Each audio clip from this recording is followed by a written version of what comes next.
أول بيكم في أول حلقة من بودكاست منديل. هنا هنحاول كل مرة نحط كلمة على إحساس، نفتح درج قديم جوانا ونخرج منه فكرة أو ذكرى أو حتى سؤال. النهاردة هنتكلم عن موضوع ناس كتير بتدور عليه وناس أكتر فاكرة إنها فقدته. الموضوع ده هو الثقة بالنفس.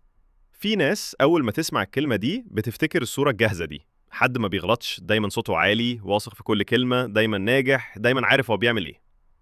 بس الحقيقة الصورة دي مش حقيقية، أو على الأقل مش كاملة.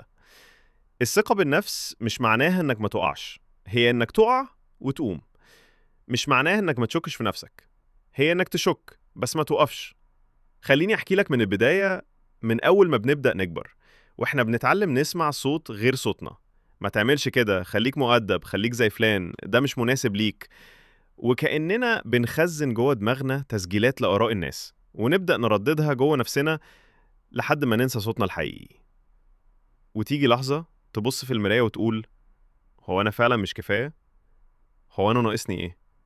ليه دايما حاسس إني متأخر، مش في مكاني، أو ما استحقش اللي وصلت له؟ سؤال مهم جدا. هو إمتى بدأنا نربط قيمتنا برأي الناس؟ وإمتى قررنا نصدق إن اللي حوالينا يعرفونا أكتر من نفسنا؟ بص، كل واحد فينا عنده جوه دماغه صوتين. صوت بيقول: يلا جرب، حاول، هتقدر. وصوت تاني بيقول: انت مش قدها، هتفشل، الناس هتضحك عليك. وانا هنا علشان اقولك انك مش مجنون، وان الصوتين دول طبيعيين جدا، وان الشطارة مش في انك تسكت الصوت السلبي، لكن انك تختار تصدق الصوت اللي بيشدك لقدام، حتى لو كان اوطى واهدى. خليني اسألك شوية اسئلة بسيطة. امتى اخر مرة فرحت بحاجة انت عملتها حتى لو صغيرة؟ امتى آخر مرة حد قالك كلمة حلوة وصدقتها؟ امتى فكرت إنك مش لازم تكون مثالي علشان تكون كافي؟ امتى قلت لنفسك: أنا راضي بيا، باللي وصلت له وباللي لسه هوصل له؟ شوف، الثقة بالنفس مش حالة بتصلها، هي علاقة ما بينك وبين نفسك، زي أي علاقة تانية بتحتاج وقت، مجهود وثق. أنا عايزك تفتكر معايا لحظة صغيرة حصلت زمان لما كنت طفل، ووقفت أول مرة تتكلم قدام الفصل، أو غنيت قدام قرايبك، أو جبت درجة حلوة، أو حتى اتشجعت تقول لأ. اللحظة دي كانت أول بذرة للثقة. بس يمكن كبرنا ونسيناها، أو الحياة خدتنا وغطت عليها بخوف، مقارنة، أو نقد لاذع من حد مقرب. بس الخبر الحلو، البذرة دي لسه جواك، وكل مرة تقول أنا هجرب، كل مرة تقول أنا مش فاشل، أنا بتعلم، أنت بتسقي البذرة دي وبتكبرها. في قصة دايما بفتكرها عن لمياء، بنت كانت طول حياتها بتتقال لها جملة واحدة: انتي طيبة قوي، وده بيخليكي ضعيفة. ولمياء صدقت ده، فبدأت تتغير، تبقى جد أكتر، ما تضحكش كتير، ما تقولش لأ على أي طلب، لحد ما فقدت نفسها خالص. وفي يوم جالها موقف بسيط، حد في الشغل شكرها بكلمة: انتي دايما بتخليني أرتاح لما أتكلم معاكي. الكلمة دي كسرت حاجة كانت محبوسة جواها، وفهمت إن الطيبة مش ضعف، وإن قوتها الحقيقية كانت في قلبها، مش في قناع بتحاول تلبسه. الثقة بالنفس مش معناها إنك تتغير علشان ترضي الناس. الثقة هي إنك تكون مرتاح في جلدك حتى لو مش عاجب كل الناس. طيب نعمل إيه؟ لو حاسس إنك مهزوز، لو كل مرة هتحاول تعمل حاجة بتحس إنك متردد، لو بتحس إنك دايما بتجلد نفسك، ابدأ من هنا. 1.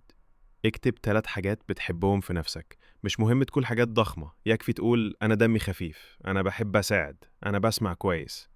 كل جملة حلوة بتقولها عن نفسك هي لبنة في بناء الثقة. 2.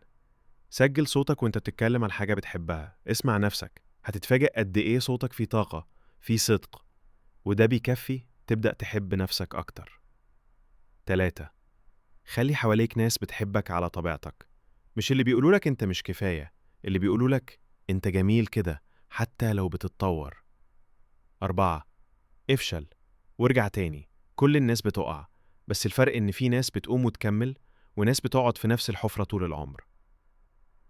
غمض عينك لحظة، تخيل نفسك بعد 6 شهور، واقف بثبات، بتتكلم براحة، مش خايف من رأي حد، وعندك إحساس داخلي إنك تستاهل كل خير. الصورة دي مش بعيدة، بس محتاجة تبدأ دلوقتي. مش مهم تمشي بسرعة، المهم تمشي بخطوة فيها صدق، مش مثالية. وفي نهاية حلقتنا عايزك تمسك مرايتك، تبص على نفسك وتقول بصوت عالي: أنا مش نسخة من حد، أنا. وعلى قد ما في حاجات لسه محتاجة تتصلح، في حاجات فعلا تستاهل أفتخر بيها. أهو ده أصل كل ثقة. ولو الحلقة دي لمستك، شاركها مع حد بتحبه، يمكن هو كمان مستني يسمع كلمة تساعده يصدق نفسه تاني. ما تنساش تشترك في القناة علشان توصلك كل الحلقات الجديدة، وسيب لي تعليق، احكي لي عن أول مرة حسيت فيها إنك كفاية، لأننا هنا علشان نفتكر دايما إن الرحلة دي مش لازم نعديها لوحدنا. دي كانت حلقة النهاردة من بودكاست منديل، ونتقابل قريب في حلقة جديدة، بكلمة جديدة، بجرعة دفء جديدة. خليك دايما فاكر، انت كفاية، حتى لو لسه بتتعلم تقولها.